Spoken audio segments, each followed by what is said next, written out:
रामकृष्ण हरी। आज आहे नवरात्रीचा द्वितीय दिवस। कालच्या प्रसंगामध्ये कालच्या व्हिडिओमध्ये आपण ऐकलं की शैलपुत्रीची पूजा कशी करावी आणि का करावी।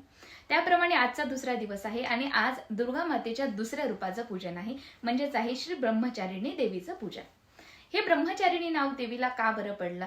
ब्रह्म म्हणजे पवित्र आणि आचरण म्हणजे आचरण करणारी, म्हणजेच पवित्र आचरणाची ती देवी। हे रूप का बरं आलं देवीचं? या रूपाचं पूजन का बरं करावं? हे रूप देवीचं का आहे? तर जेव्हा शैलराजाची पुत्री बनून हिमालयाची कन्या बनून पार्वती आईने जन्म घेतला, त्यावेळी शिवांशीच विवाह करायचा आहे आणि शिवांना प्राप्त करून घ्यायचा आहे, याकरिता पार्वती मैयानं खूप तपस्या केली। दोन सख्यांना घेऊन, जया आणि विजया यांना घेऊन पार्वती मैया तपस्येकरिता गेल्या। प्रत्येक ऋतूमध्ये अतिशय भयानक अशी तपस्या त्यांनी केली। पार्वती आईने अन्नाचा त्याग केला, फक्त पानांवरती जगल्या, त्यामुळे त्यांचे एक नाव अपर्णा सुद्धा पडलं। एवढी महाभयानक अशी 3000 वर्ष त्यांनी तपस्या केली आणि त्यामुळे त्यांना एक नाव ब्रह्मचारिणी देवी असं पडलं।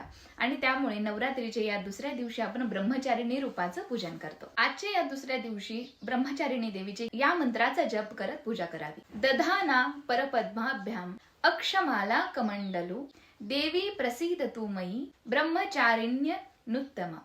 या मंत्रांना आजच्या या दिवशी या रूपाचा जप करत देवी आईची आराधना करावी। रामकृष्ण हरी।